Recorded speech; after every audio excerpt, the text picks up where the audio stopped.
Good evening, everybody. Sorry I got late because of the rains. And thanks to all of you all for coming. This mic is here. Hello, good evening, everybody. No sir. Good evening. No sir. No sir. नहीं वैसे ही आएगा ऐसे ही from the yes yes हाँ mic से आएगा Let the mic be on. Good evening, everybody. Thank you for coming. It's been raining, but so kind of you. Yash on नहीं है I'm sorry I've got late because of the rains.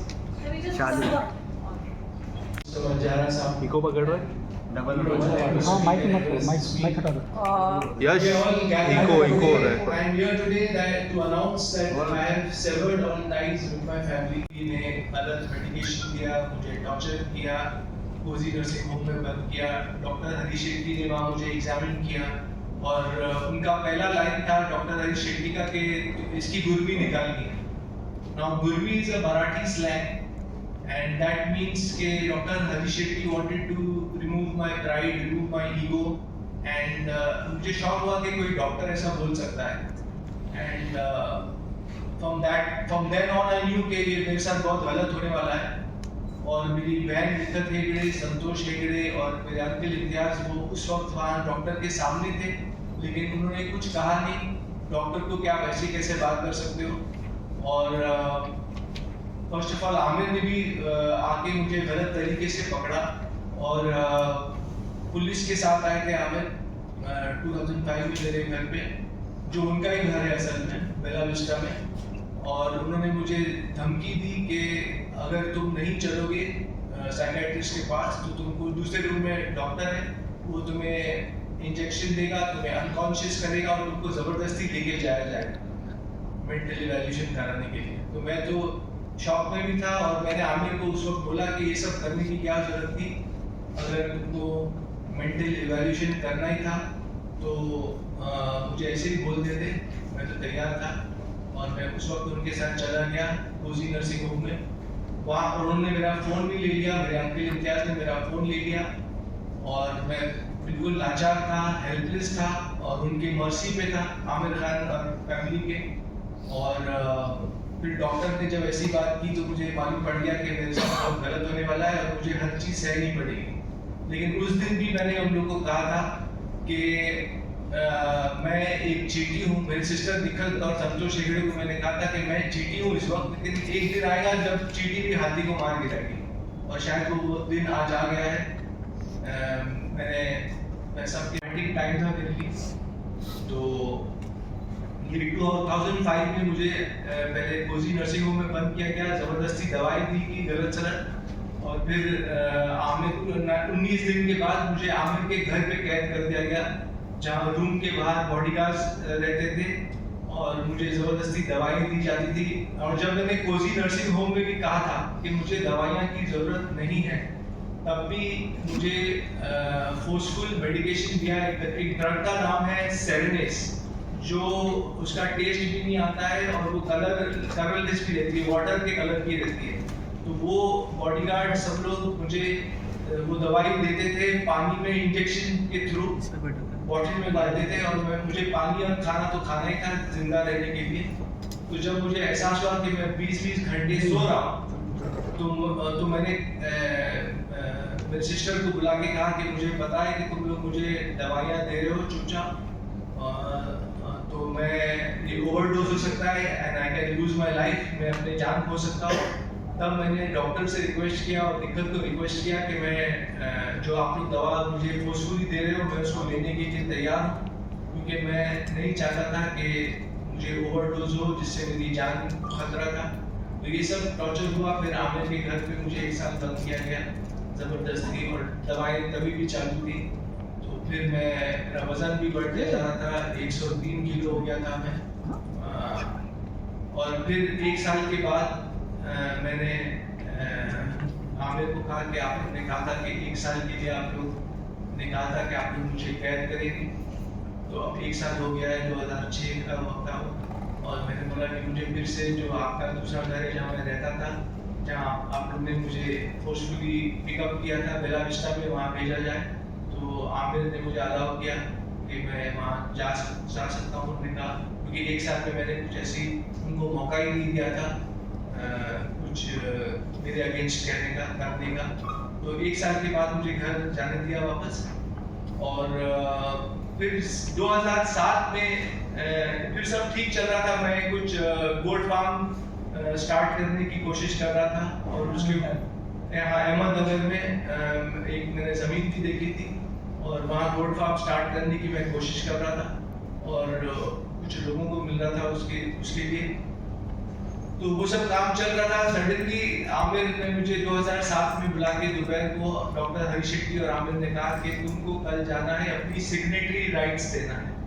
अब signatory rights वो होता है कि आपका पूरा हक एक इंसान का छीन लिया जाता है और आपको कोई पावर नहीं रहता है साइन करने का और आपका अस्तित्व बिल्कुल शून्य हो जाता है, जीरो। मतलब आप एक आदमी है, आप जी रहे हैं लेकिन आप कुछ कामकाज नहीं कर सकते, कोई चेक साइन नहीं कर सकते, कोई अग्रीमेंट साइन नहीं कर सकते।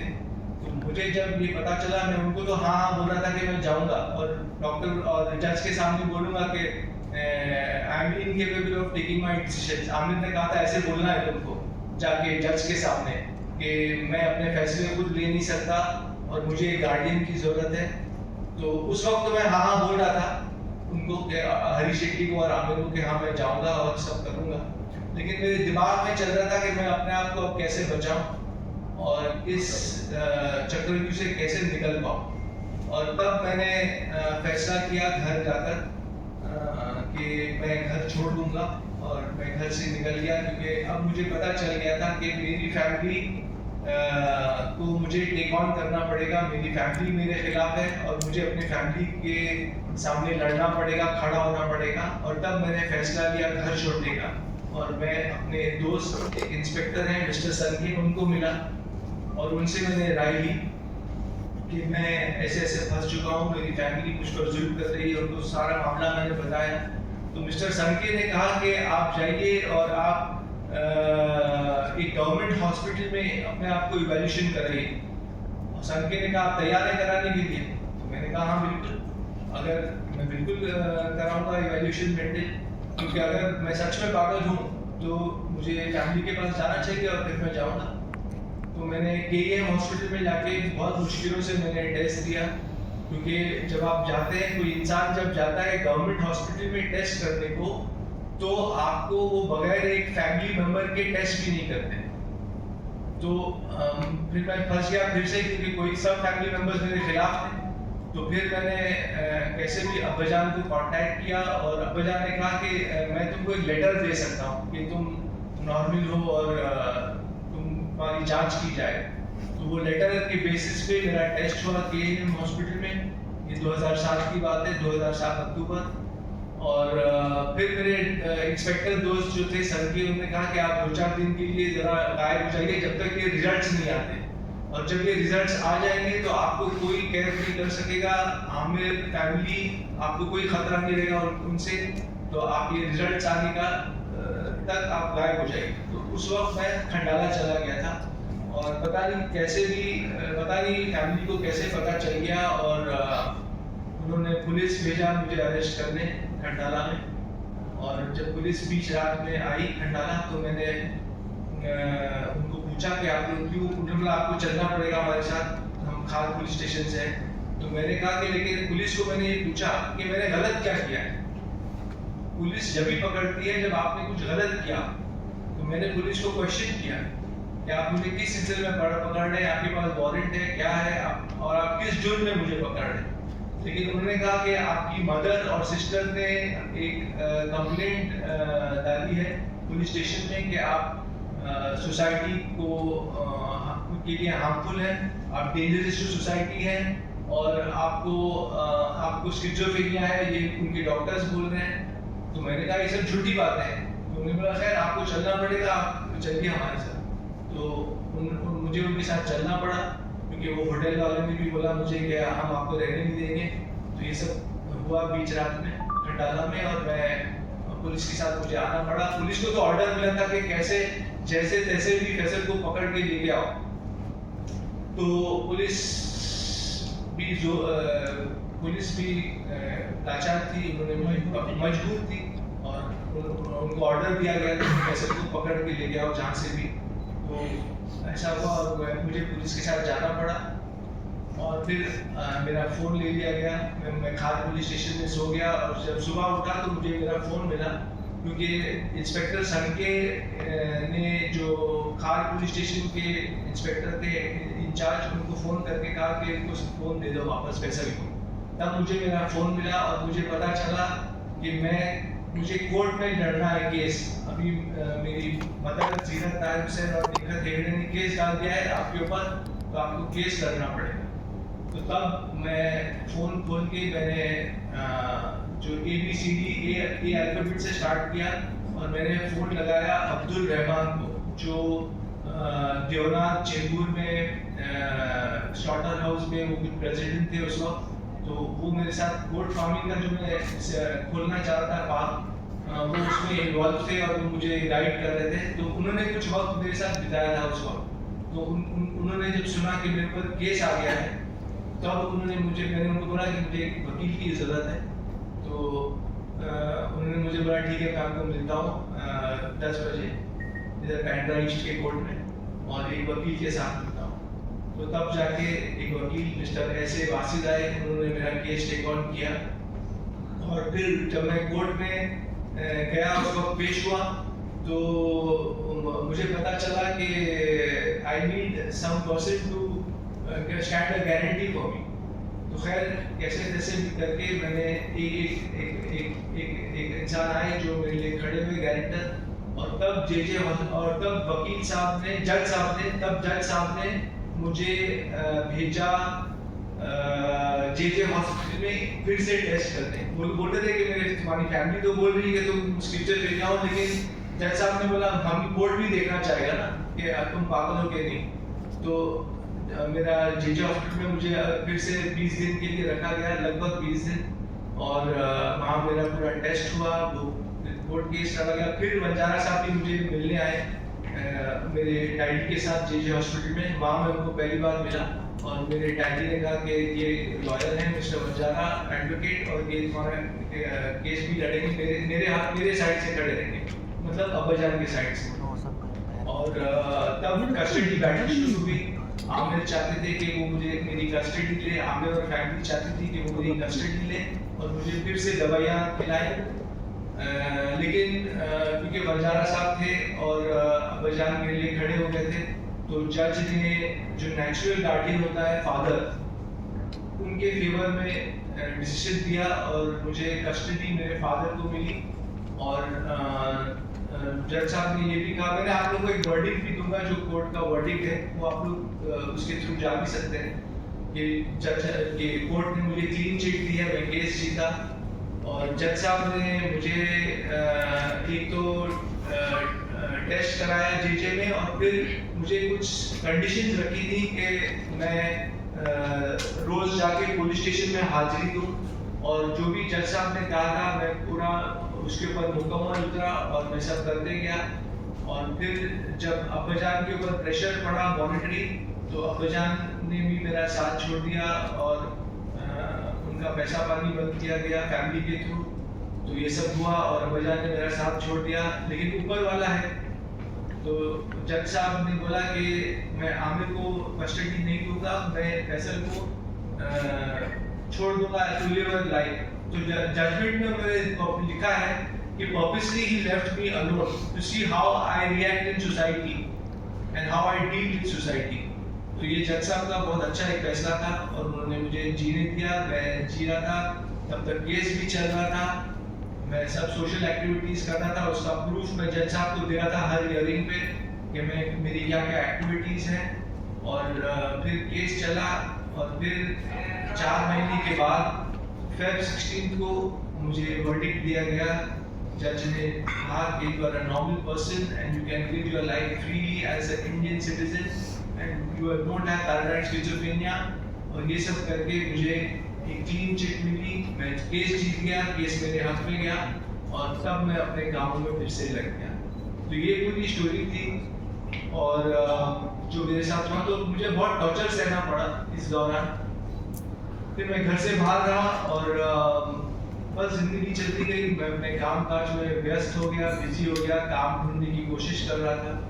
उस दौरान कुछ लोग पूछते हैं मुझे कि मुझे पैसा कहाँ से मिल रहा था, मैं कैसे जी रहा था। तो मेरी कुछ पॉलिसीज थी, LIC पॉलिसीज, PPF फंड, जो मैंने तोड़ा। फिर एक शख्स थे हारून भाई, जिन्होंने मुझे जिनको मेरी कहानी पसंद आई, उन्होंने मुझे साइन कर दिया था उस वक्त एक पिक्चर के लिए।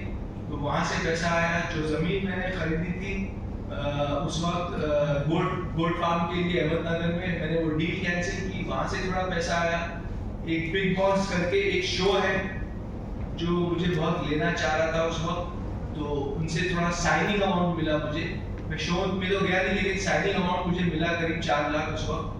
तो ये सब से मेरा गुजारा चल रहा था, मेरा गुजर चल रहा था, और मैं एक रिस्पेक्टफुल जिंदगी जी रहा था। तो ये सब मामले चले, और फिर जिंदगी चलती गई। और फिर मैंने आमिर को एक बार जाके बोला कुछ सालों के बाद, 2-3 सालों के बाद, कि मुझे कोई काम नहीं दे रहा है, क्योंकि सब लोग समझ रहे हैं मैं पागल हूँ। तो एक नॉर्मल इंसान को काम मिलना कितना मुश्किल होता है, ये तो आप लोग जानते ही होंगे। तो एक पागल इंसान को कौन काम देगा। तो आमिर ने मुझे बोला ठीक है, मैंने बोला तुमको मुझे रखना पड़ेगा। तो उन्होंने मुझे स्किप डॉक्टर की नौकरी दी 30,000 महीने पे, और मैं अपना काम कर रहा था और चला रहा था अपने रोजमर्रा की जिंदगी। तो इस हिसाब से जिंदगी चलती गई। लेकिन आज तक भी दुनिया को कुछ डाउट है कि मैं शायद एक नॉर्मल इंसान नहीं। मैं कहानियों पर काम कर रहा था, मैं लिख रहा था। फिर बाद में एक पिक्चर मेरे और बनी, डेंजर अहेड करके, जिसके डायरेक्टर थे फैसल सैफ, लेकिन वो गुजर गए और पिक्चर अभी तक रिलीज नहीं हो पाई। तो फैसल सैफ ने वो पिक्चर, मैंने शूटिंग कंप्लीट कर दी है वो पिक्चर की, उसका पोस्ट प्रोडक्शन थोड़ा बाकी है, लेकिन वो पिक्चर भी रेडी है। इस बीच में मैंने सोचा कि दुनिया जो भी सोचती है मेरे बारे में कि मैं मेंटल इंसान हूँ, मैं पागल इंसान हूँ, कोई बात नहीं, मैं अपने काम से प्रूव कर दूंगा कि मैं क्या हूँ। तो इस बीच में मुझे मौका मिला और मैंने फैक्ट्री पिक्चर डायरेक्ट की, उसमें एक्ट भी किया और उसमें गाना भी गाया, उसमें राइटिंग में भी इन्वॉल्व था। प्रोड्यूसर्स भी नए थे वो प्रोजेक्ट के, फैक्ट्री पिक्चर के, तो मैं प्रोडक्शन के भी डिसीजंस लेता था। तो पूरा भार फैक्ट्री का मेरे ऊपर आ गया था। मैंने एक पिक्चर बना थी फैक्ट्री, उसको रिलीज भी कर दी ऊपर वाले की मर्जी से। और यही मैंने चाहा कि दुनिया ये देखे कि अगर मैं वाकई एक पागल इंसान हूँ तो मैं एक पिक्चर कैसे बना सकता हूँ, कितना मेहनत करके, उसमें एक्ट भी करके, डायरेक्ट भी करके। उसमें प्रेशर बहुत था मुझे, क्योंकि मैं दोनों काम संभाल रहा था। लेकिन मैंने कहा कि चलिए मैं अपने काम से ही प्रूव करूँगा कि मैं पागल हूँ या नहीं। तो ये सब काम चलता गया। और अब जब एक इंटरव्यू आया, तो ये तो 2021 की बात थी, पिक्चर भी रिलीज हो गई फैक्ट्री। अब मैंने कुछ प्रोजेक्ट्स लिखे थे लॉकडाउन में जो मैं स्टार्ट करना चाह रहा था। तो मैंने एक इंटरव्यू दिया पिंक विला में, और वो इंटरव्यू के बाद फैमिली वाले नाराज हो गए मुझसे। और मैंने इंटरव्यू को इसलिए नहीं रोका, मेरे सवाल पूछने से जो मेरे फैमिली के बारे में पूछ रहे थे, क्योंकि मुझे सच को बाहर लाना था। और मैं एक सच्चा इंसान हूँ, तो जो भी हुआ, क्योंकि मैं क्यों छुपाऊं। अगर सामने वाला जर्नलिस्ट मुझसे सवाल पूछ रहा है तो मैं जवाब दूंगा। मैं क्यों बोलूँ कि नहीं, मैं इस सवाल का जवाब देना नहीं चाहता। तो अगर मैं ऐसे बोलूँगा मतलब मैं कुछ छुपा रहा हूँ। और मैं ये नहीं चाहता कि मैं कुछ छुपाऊँ और लोगों को रूबरू ना करूँ मेरे साथ क्या हुआ है। तो जो सवाल पिंक विला के एंकर अविनाश ने मुझसे पूछा, तो मैंने उसका सही जवाब दिया, सच्चा जवाब दिया। वो फैमिली वाले को अच्छा नहीं लगा, वो लोग नाराज हो गए और उन्होंने मुझे तहमत लगाई कि मैं मिसलीड कर रहा हूँ मीडिया को, पब्लिक को। और उन्होंने और भी मुझ पे इल्जाम डाले। सारे फैमिली वाले मेंबर्स ने साइन किया वो लेटर, बोलिए इंटिमेशन बोलिए, प्रेस को जो उन्होंने दिया था कुछ दिनों पहले। तो मैंने फिर उसका जवाब ये दिया कि मैं फैमिली से अलग हो रहा हूँ और मैं ऐसी फैमिली में चाहता नहीं जो मुझे नुकसान पहुँचा रही है, जो मुझे हार्म कर रही है और मुझे बार बार रोक रही है आगे बढ़ने से। तो इससे बेहतर मैंने ये समझा कि मैं फैमिली से अलग हो जाऊँ और दूर हो जाऊँ। इसलिए मैंने पब्लिक नोटिस जारी की न्यूज़पेपर्स में, जिसमें ये कहा है कि मैं अपने फैमिली से दूर हो रहा हूँ, अलग हो रहा हूँ और मैं अपना फ्रीडम फ्री ज़िंदगी बगैर किसी प्रेशर के मैं जीना चाहता हूँ। तो ये पूरा हुआ है और इसलिए मैं अपना हक, अपना पहलू सामने रख रहा हूँ आप लोग के सामने, मीडिया के सामने, ताकि दुनिया को पता चले कि मेरे साथ क्या क्या हुआ, क्या क्या गलत हुआ। तो that is all I would like to से।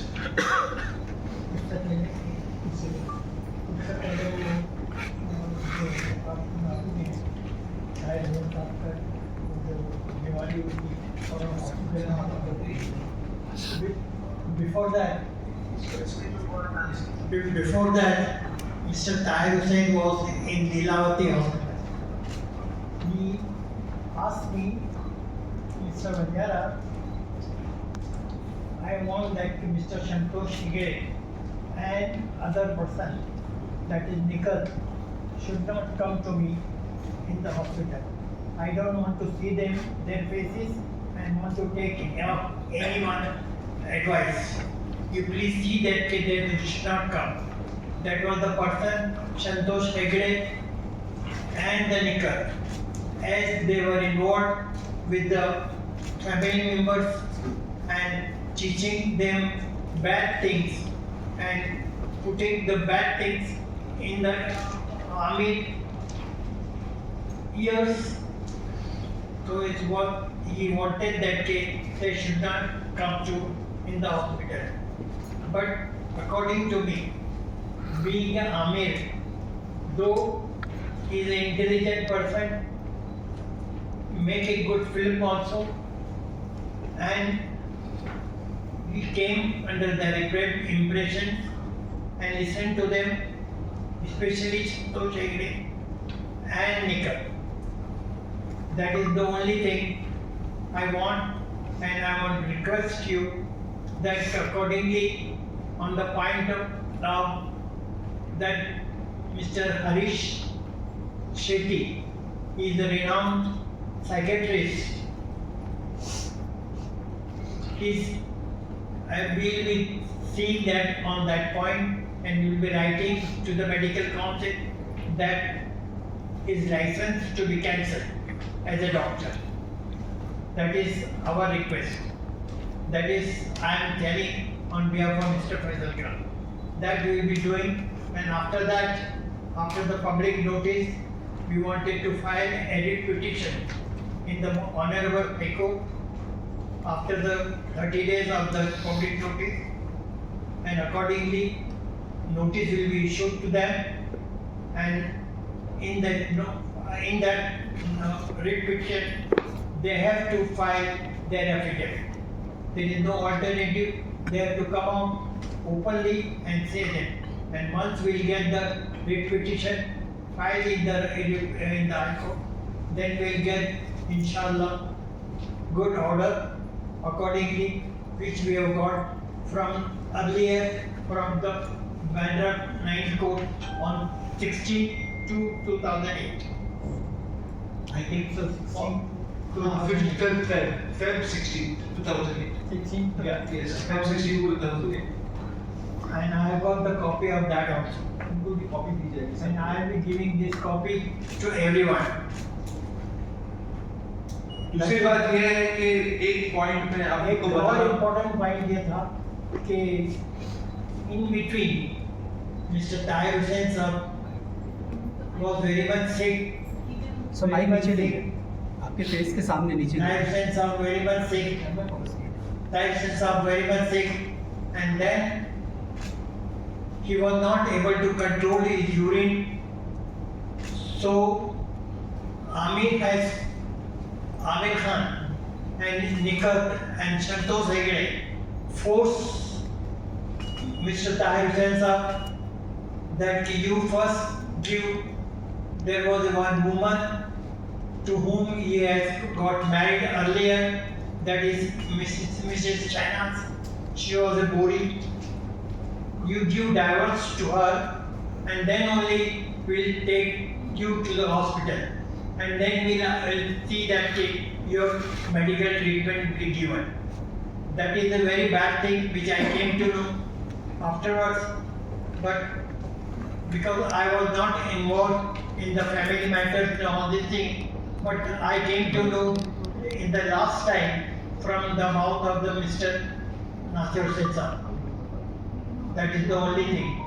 And I asked him that you married Mr. Shehnaz, what was your mahal and iddat tamam? Whether you have paid or not. So Bole, no, I have not paid.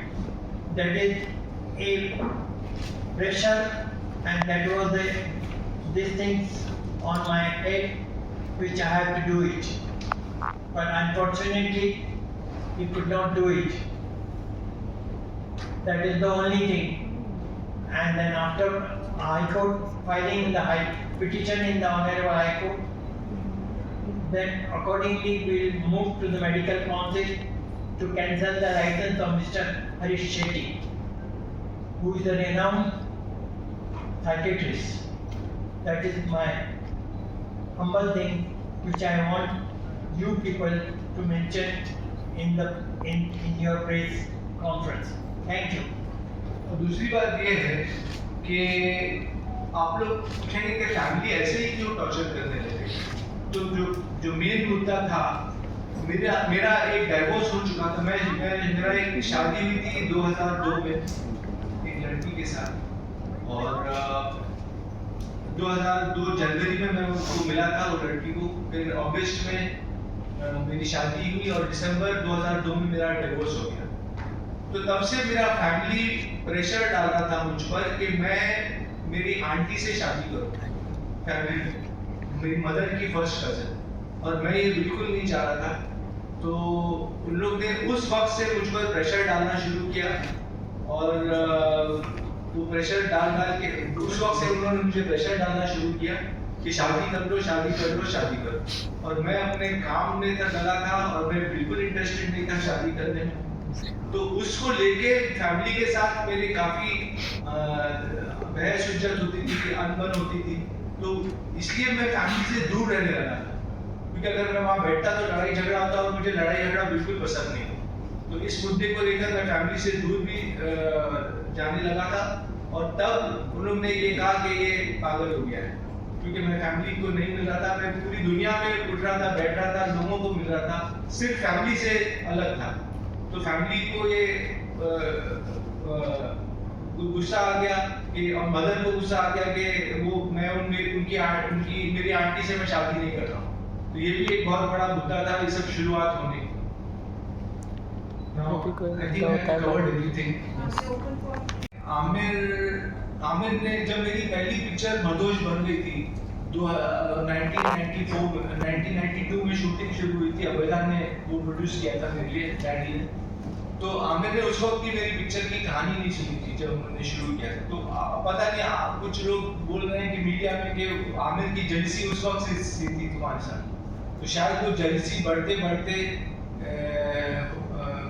उसका ये रूप हो गया कि मेला के बाद जब मेला रिलीज हुई तो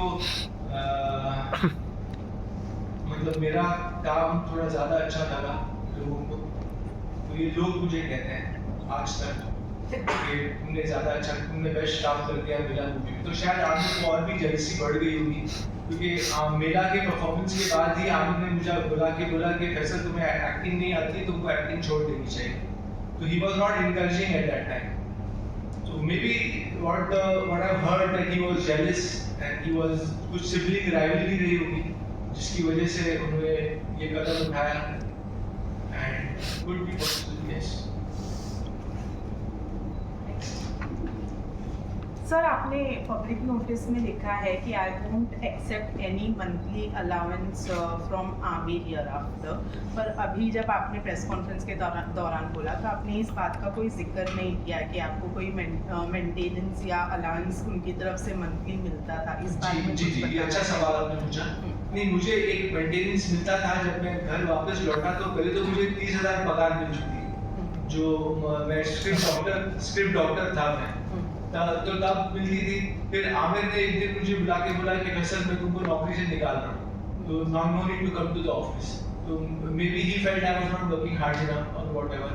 तो शायद उन्होंने वो कदम उठाया। तो अब मेरे पास पैसा कहाँ से है, क्योंकि दुनिया तो अभी तक मुझे पागल समझती है, तो कौन काम देगा।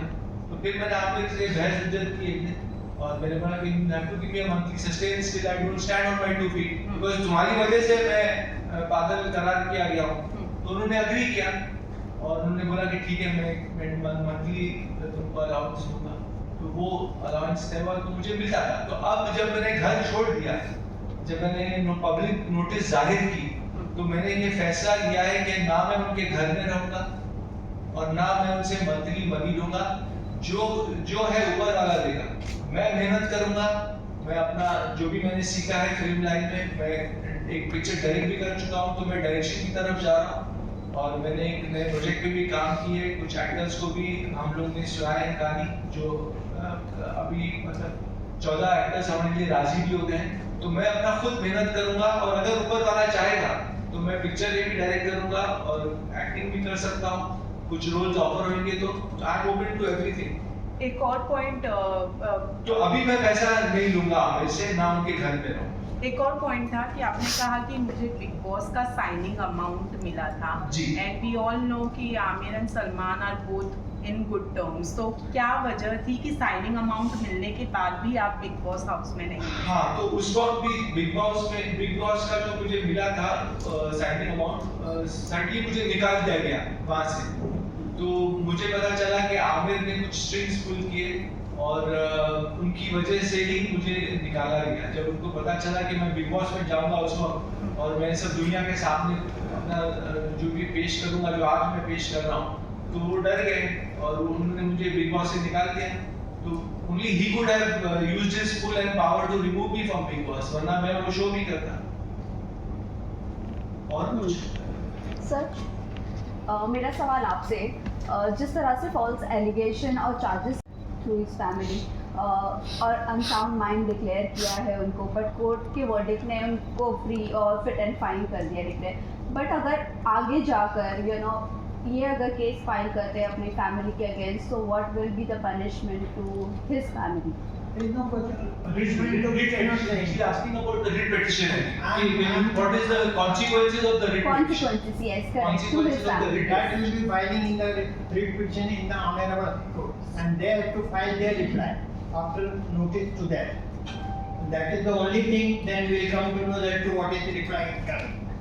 So what was their real Yes. intention? What was their real intention? You will come to know when they file your reply. But उससे कुछ consequence नहीं होंगे ना, उससे मतलब वो जेल में नहीं जा वो कुछ सकते। फेस नहीं करेंगे कॉन्सिक्वेंसेस, इनकी फैमिली जिस तरह Just to get by We freedom. think that we will get the order from the High Court or in the writ petition that henceforth they should not Interfere.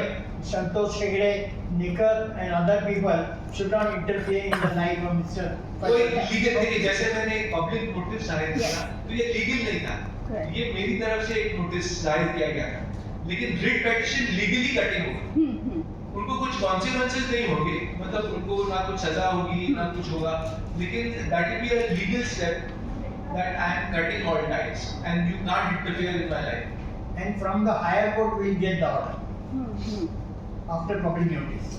But there is no But procedure आप- कि जो past में आपके साथ हुआ उनके Yes. लिए punishment मिले उन्हें। क्योंकि आपके फादर ने तो आपको फिट एंड फाइन डिक्लेयर किया जी, था, फिर आपको जो भी medicines मेडिसिन दिए गए थे, आपको पागल करार दिया गया था, उसके बाद आपको लॉक किया गया था घर में। तो ये सारी जो साजिशें रची गई थी आपके अगेंस्ट और आपको बंद किया गया था, तो उनके खिलाफ ऐसे कुछ हो ही नहीं उसके लिए कुछ सकता। सजा मिल Yes. सकती होगी। नहीं, writ petition में सजा का No fine, nothing. वो आपने जो केस लड़ा था, Yeah. वो जो उन्होंने पहले जो 2008, 7 और 8 में केस लड़ा था, वो उसमें हम लोग ने कुछ फाइल नहीं किया कि हमको कुछ कॉम्पेंसेशन चाहिए या उनको कुछ उनके खिलाफ हमने किया नहीं था।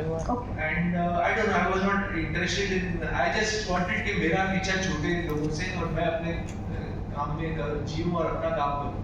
तो मेरा इंटेंशन ये नहीं था कि मैं उनको सजा दूं या उनको कुछ दूं। सजा तो ऊपर वाला देगा। सजा मैं क्या सजा दें, हम लोग क्या सजा देंगे? जो सजा देना है वो ऊपर वाला देगा। वो हम लोग सब जो है दुनिया में देखेंगे कि क्या होता है आगे। तो मुझे तो जान छुड़ानी थी, अपनी जान बचानी थी, ना कि उनको सजा देना। But how is it feather this way like Bollywood में एक तो आपने ओपनली बात की है, बहुत जी। बड़ी बात है। इजी होगा आपके लिए आगे बढ़ना बॉलीवुड में? What do you think? नहीं, I am going to try my best and again I believe in God a lot. तो क्या होता है कि मैं खुदा ऊपर वाले में भगवान में बहुत मानता हूँ, तो भगवान ही रोटी देता है, भगवान ही हमको हर सांस देता है, तो वो ही हर चीज करेगा। अगर उसने मुझे इस धरती पे लाया है तो उसकी भी जिम्मेदारी होगी कि फैसल को आज खाना कहाँ से मिलेगा और फैसल का काम आगे कैसे बढ़ेगा, वो उसकी जिम्मेदारी हो जाएगा। और अगर होना है तो होके रहेगा, नहीं होना है तो नहीं होगा। और जब अल्लाह ताला इतनी बड़ी यूनिवर्स को संभाल रहे हैं, इतने लोगों को संभाल रहा है और वो बहुत रहीम और करीम है, तो व्हाई नॉट वैसे फैमिली में जो कोई भी आपके साथ नहीं? फैमिली में डैडी मेरे साथ थे, जब तक उनको ऊपर मॉनेटरी प्रेशर नहीं पड़ा था, उसका फाइनेंशियल धोखा नहीं किया था, तो वो मेरे साथ थे। लेकिन और कोई फैमिली में साथ नहीं है, because I think they all, I don't know, maybe they want to be with Aamir and money is where the money is there everyone wants to be, so maybe they are supporting Amir and maybe Amir is doing some favors for them, maybe Amir is making some movies for them, because I heard that he made a movie for Mansoor's daughter also, Imran को भी उसने break दिया था। तो कुछ internal favours भी होते हैं, फैमिली पॉलिटिक्स होती है, तो वो शायद सब तक so they want to live up to Amir। मेरे पास तो कुछ पैसा नहीं है, मैं फिलहाल तो कुछ बना नहीं सकता किसके लिए, तो maybe they want to live up to Amir and that's what they are doing। So this is all family politics, उसमें मैं पेश रहा हूँ। और उसके अंदर सबसे मेन रोल जो है मिस्टर संतोष हेगड़े एंड निकल। या आप लोगों ने एक एनिमल पिक्चर देखी होगी जो बहुत हिट हो गई थी। जी जी। उसमें मैं जो सल्यूट करता हूँ संदीप बांगा रेड्डी को, उन्होंने इतनी अच्छी तरह आजकल के रिलेशनशिप्स को दिखाया है। क्या उसमें भी अगर आप देखें तो एल्डर सिस्टर कैसे बिहेव करती है और उसका ब्रदर इन लॉ कैसे बिहेव करता है, तो very good, I salute Sandeep Vanga Reddy for the film Animal. I could relate to the film so much कि ऐसे हो रहा है मेरे साथ कि मेरी बड़ी सिस्टर और उसके मेरा ब्रदर इन लॉ कैसे बिहेव कर रहे हैं मेरे साथ, तो बहुत अच्छी तरह से पेश किया संदीप बांगा रेड्डी ने एनिमल पिक्चर को। मैंने 2-3 बार देखा वो पिक्चर जाके। आपको आपकी डैडी की प्रॉपर्टी में से कुछ हिस्सा मिला फैजल सर? जी, डैडी के प्रॉपर्टी से मुझे कुछ हिस्सा मिला था और वो मैंने यूज अप कर दिया पिक्चर बनाने में और अपने काम में प्रूव करने को। जो फैक्ट्री पिक्चर मैंने बनाई थी तो उसमें यूज हो गया और कुछ मैंने रखा भी है, थोड़ा कुछ पीपीएफ बनाया था वापस, तो कुछ वहाँ भी इन्वेस्ट हुआ है थोड़ा पैसा। अच्छा जी सर, मैं पूछना था, अगर कल होकर के आमिर जी बोले जो हुआ वो भूल जा, मिल के काम करते हैं, जी एक सेकंड। अगर आमिर सर कल जिससे प्रेस कॉन्फ्रेंस आपने की है, कल उन्होंने बोला कि बेटा जो हुआ उसे भूल जा, नई जिंदगी फिर से शुरुआत करते मिल करके, तो क्या फिर साथ में काम कर रहेंगे साथ में दोनों भाई? डिपेंड्स कि वो किस तरीके से माफी मांगते हैं मुझसे, और फिर मैं तो चाहूंगा कि वो दुनिया के सामने भी आके माफी मांगे, सिर्फ मेरे साथ रूम में बैठ के माफी ना मांगे, यहाँ सामने आके बैठे और बोले कि दुनिया को बोले, प्रेस को बोले कि मैं गलत था। क्योंकि रूप में तो कोई भी माफी मांग देगा, मैं साथ में हो जाऊंगा तो ऐसा लगेगा कि फैसल क्या कर रहा है, कभी बोलता है कि हाँ मैं मिलूंगा, कभी बोलता है कि मैं छोड़ रहा हूँ फैमिली को। आके दुनिया के सामने अगर गलती तुम इकरार करोगे तो ही मैं माफ करूंगा, वरना मैं माफ नहीं। आमिर की आपको कथनी और करनी में फर्क नहीं लगता? उनकी फिल्म सितारे जमीन पर जी। जो स्पेशल चाइल्ड को बोलते हैं कि सोसाइटी से मिले, वहीं आपको चाहते हैं आप सोसाइटी से दूर हो जाएं।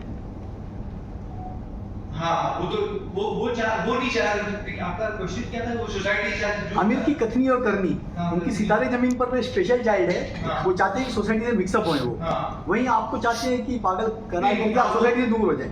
हाँ, क्योंकि मैं स्पेशल चाइल्ड नहीं हूँ, मैं तो वैसा नहीं हूँ, लेकिन वो मुझ पर जुल्म करना चाह रहे थे शायद जेलिसी की वजह से। जो साहब ने कहा अभी कि शायद जेलिसी होगी कि फैसल मुझसे आगे ना बढ़ जाएंगे, तो मैं तो स्पेशल चाइल्ड नहीं हूँ, तो वो मेरे लिए स्पेशल नहीं, वो नहीं, केस अलग हो जाता है। उनके सिविल लायबिलिटी उनका सामने आती है और वो चाहते हैं कि इसको स्कॉच करो, इसको आगे बढ़ने ना दिया जाए। because he could have helped me when I made Factory movie also. I went to him कि यार ये पिक्चर मेरी कोई OTT में बात करिए आप, तो he didn't help me that time also. So he is not helping me, he is harming me on every level. So that's why I am declaring myself that I am cutting away all ties with him and my family. Thank you और एक और बात मैं कहना चाहूँगा कि जब family से मैं नाराज हुआ था तो मैंने एक लेटर लिखा था और उस लेटर में मैंने, क्योंकि फैमिली मुझे बोल रही थी कि अरे यार तुम शादी करो, बहुत प्रेशर आ रहा था हर तरीके से, हाँ मेरी आंटी के साथ। तो मैंने एक लेटर भी लिखा, उसमें मैंने ये लिखा, मैंने हर फैमिली मेंबर की मैंने उसमें लिखा कि तुम क्या हो, तुम क्या हो, तुम क्या हो। मतलब जैसे मैंने बोला निखत एल्डर सिस्टर की 3 बार शादी हुई, आमिर का शादी हुआ था, डिवोर्स हो गया दीना के साथ, और फिर उनका रिलेशन था जेसिका हाइंस के साथ जिसका उनका इलीगल बच्चा था आउट ऑफ वेडलॉक। तो वो सब मैंने लेटर में लिखा था। किरण के साथ ही was living in that time. फिर my father had got married twice, फिर my cousin sister had got married twice and divorced and married and divorced and married. तो मैं बोल रहा था यार तुम लोग मुझे क्या सलाह दे रहे हो, मतलब let me live my life how I want. तो उस लेटर में मैंने काफी उनको सुना भी दिया, थोड़ा अब्यूजिव लैंग्वेज भी यूज कर दिया क्योंकि मैं गुस्से में था, तो वो भी उनको बुरा लग गया होगा शायद। ये तो अपना सच्चाई बोल रहा है अपने सामने, सच्चाई बहुत कड़वी होती है, तो वो फेस नहीं कर पाए। तो ये सब लेटर में मैंने लिख दिया, तो उन लोगों का गुस्सा बढ़ गया, इसलिए लड़ाई झगड़ी बनाया, छोड़ो मिलते ही नहीं। तो अब वो प्रेशर डाल के बोला ये पागल हो गया, इसको पागल घोषित कर दो। तो ये सब फैमिली पॉलिटिक्स की वजह से भी ये सब हुआ। I think I'm giving quite a bit of explanation. और कोई सवाल है? सर इतना कुछ आप इल्जाम लगा रहे हैं आमिर खान पर, आप तो सही भी होंगे। नहीं सही भी होंगे, नहीं सही है। इल्जाम नहीं है। What is the fact? क्योंकि कोर्ट का हमको वर्डिक्ट मिला है, हम इल्जाम नहीं लगा रहे, ये हुआ है ऐसा। तो अभी हाल फिलहाल में हमने ये देखा कि आमिर खान ने उनकी टीम की तरफ से भी एक स्टेटमेंट आया था जी, उसके बाद आप लीगली जा रहे हैं आगे? नहीं, जो स्टेटमेंट आया था उसके बाद ही जो मेरा स्टेटमेंट आया कि मैं पब्लिक नोटिस दिया कि I am cutting all ties, I don't want to be with liars and all that. तो they are liars and they are misleading the press and the public, so I am cutting out all ties because they give a wrong reaction that I was lying. So I do not mix with hypocrites and liars, and that's why I give the public notice that I want to cut all ties with the family. And मेरा verdict भी आप लोग पढ़िएगा क्या है। Public notice के बाद आमिर खान का या फैमिली की तरफ से किसी का कॉल आया आपको? आज मेरी बहन का फोन बहुत आ रहा था, फरत का, okay, because I was holding a press conference. I got the on my phone I can show you how many times she's called me. So I was scared that I should not come and speak my mind out and my heart out. अगर तुम लोग में दम है तो तुम लोग भी प्रूफ करो। अगर तुम बोलते हो कि फैसल पागल है तो प्रूफ करो, खाली बोलो मत कि ऐसा हुआ, ऐसा करता था, वो करता था, प्रूफ लाओ। Because and then वो प्रूफ उन्होंने कोर्ट के टाइम में नहीं पेश किया। कोर्ट केस जब चल रहा था तब प्रूफ देना चाहिए था। अभी वो लोग भी आके कुछ भी बोल सकते हैं कि अरे फैसल ऐसा था, ऐसा करता था, ये करता था, तो कोर्ट में पेश करो ना। At the time that when the case was going on in Ninth Court, Bandra, which finished on 16th of February 2008. In that also, that they have not said anything. Nothing. So they will be fabricating. If they say anything, they will be fabricating stories. So let them fabricate. Then I will also answer. Any question? Yeah, I think everyone Yeah. has got the answers and everyone has asked their questions. Sir ji आपने Mela picture में बहुत अच्छा काम किया था, तारीफ भी थी, सब हुआ था जी। आपको इसमें किसी निर्माता या निर्देशक ने कभी कोई ऑफर किया काम करने के लिए? जी मैंने जब मेरा पिक्चर रिलीज हुई और मेरा काम लोगों को पसंद आया तो मैंने बहुत कोशिश की, प्रोड्यूसर्स के पास गया, सबको मिला कि मुझे कुछ काम मिले, लेकिन किसी ने काम दिया नहीं। तो फिर मैं मायूस होकर मैंने सोचा चलो बड़े प्रोडक्शन हाउस, बड़े लोग नहीं दे रहे हैं तो मैंने कुछ छोटी पिक्चरें की, क्योंकि छोटी पिक्चर भी कभी कभी निकल जाती है। तो मैंने बस्ती, काबू, बॉर्डर हिंदुस्तान का चांद बुझ गया, ये सब पिक्चर ही थी उस वक्त, छोटी पिक्चर थी, लेकिन मैंने सोचा कि चलो काम करते रहो, क्या मत पता क्या हिट हो जाए। तो मैंने काम नहीं रोका। फिर मैंने जब छोटी पिक्चर मेरी नहीं चली तो मैंने टीवी सीरियल की तरफ भी मैं गया, मैंने आधी टीवी सीरियल किया। तो मैं लगातार कुछ ना कुछ काम कर ही रहा था। उस बीच में ये प्रॉब्लम शुरू हो गया, शादी करो शादी करो शादी करो वाला। प्रॉब्लम शुरू हो गया। सर आपने 18 साल क्यों लिया प्रेस मीटिंग करने में? नहीं, मैं जब देखिए क्या होता है ना, हर चीज का एक वक्त मुकर्रर है। जब मैं केस जीता तो उस वक्त भी मैंने सोचा था कि शायद मेरे दिमाग में ही नहीं आया कि मुझे प्रेस कॉन्फ्रेंस करना चाहिए, क्योंकि मैं स्कीमिंग आदमी नहीं हूँ, मैं शातिर नहीं हूँ। तो मैंने सोचता था कि यार कभी आएगा कि नहीं बाहर के लोगों को मालूम पड़ेगा कि नहीं कि मेरे साथ क्या हुआ है। लेकिन मुझे क्या लगता है कि हर चीज का एक वक्त मुकर्रर है जिंदगी में, वो मेरे हाथ में भी नहीं। तो वो इतने साल के बाद अभी जैसे मैंने एग्जाम्पल देता हूँ, मैं असिस्टेंट डायरेक्टर के तौर पे इंडस्ट्री में आया था। कैमरे से क्या मतलब जुड़ता हुई सिकंदर और तुम मेरे हो। लेकिन फिर मैंने डायरेक्ट किया फैक्ट्री इतने सालों के बाद। तो क्यों किया वो भी मुझे नहीं, मैं तो डायरेक्शन में जाता था, बट पता नहीं मैं उस बार एक्टिंग में चला गया। अब वो क्यों हो रहा है वो ऊपर वाला जानता है।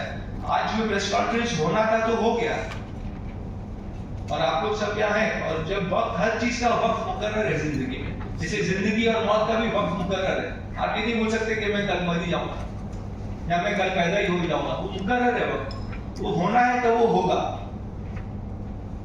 मेरे साथ जो होना था, मुझे फैमिली के थ्रू होना था तो आई वेंट, होना था।